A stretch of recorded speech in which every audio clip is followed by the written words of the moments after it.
Donc la station Toll Power V2000. Donc une station d'énergie avec une puissance de sortie de 2000 watts et une capacité de 1536 Wh. Donc la station elle est livrée avec une note multilangue, dont le français. Donc petit tour de cette station.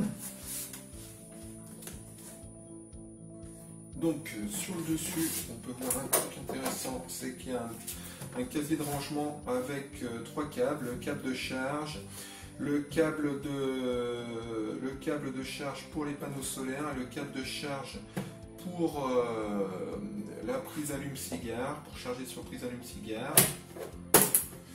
Donc un peu dans le genre de la Power Station Fossil-Boat F2400 avec le casier sur le dessus là.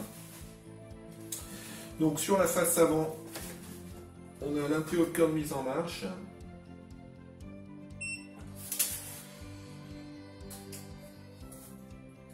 Sur le côté droit, on a les prises de sortie USB avec deux prises USB classiques, 4 prises type C.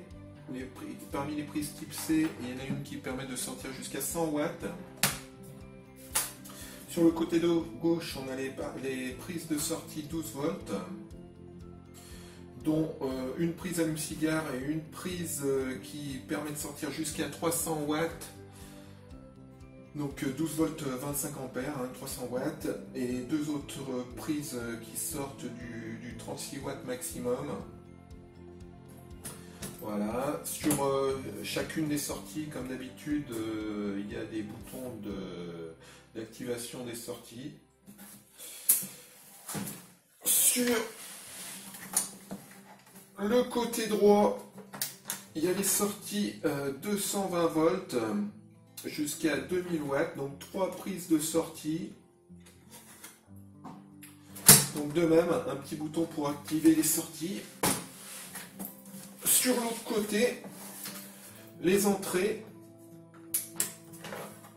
avec donc deux entrées, l'entrée de charge 220 volts et l'entrée de charge sur laquelle on branchera soit les panneaux solaires, soit la prise allume-cigare.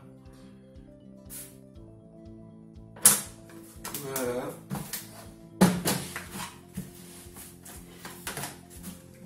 A noter que sur la face avant, il y a aussi une lampe d'éclairage et qui peut aussi servir de lampe d'alarme pour se signaler,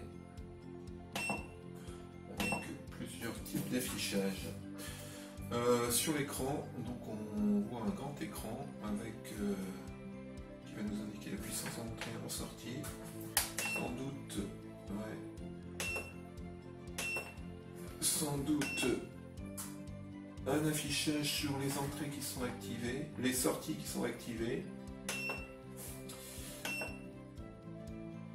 Donc on peut voir que ça va nous indiquer l'autonomie restante et le pourcentage restant dans la batterie. Voilà, donc on va la brancher en charge et en alimentation. Donc la Toll Power V2000 en charge sur le secteur. Donc le chargement sur le secteur, il se fait forcément à 1100 watts. Et donc on ne peut pas régler cette puissance de charge, donc c'est en charge rapide. On ne sait pas si ça peut jouer sur la durée de vie de la batterie. On peut voir sur l'écran donc le temps restant avant que ça soit chargé complètement.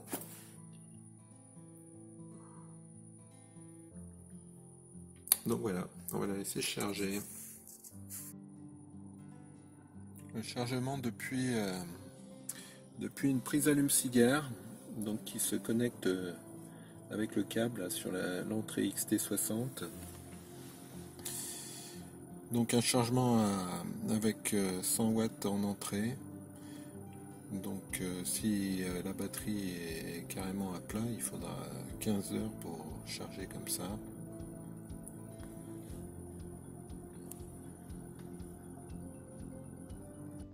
Un test en branchant des chargeurs de vélo et de trottinette. Donc ça pose pas du tout de problème puisque ces chargeurs utilisent en gros chacun 100 watts.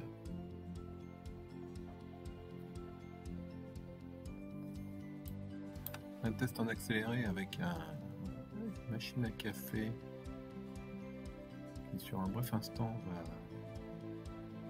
va utiliser pas mal d'énergie.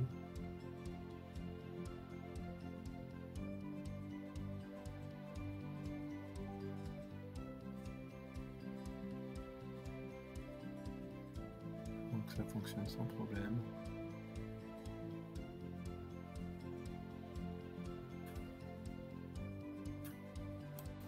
Un test également avec un sèche-cheveux qui était censé être de 2200 watts. Et finalement, même en le mettant à fond, il ne consomme pas plus de 1800 watts. Donc il n'y a pas de souci. Pas de souci non plus avec la station pour l'alimenter.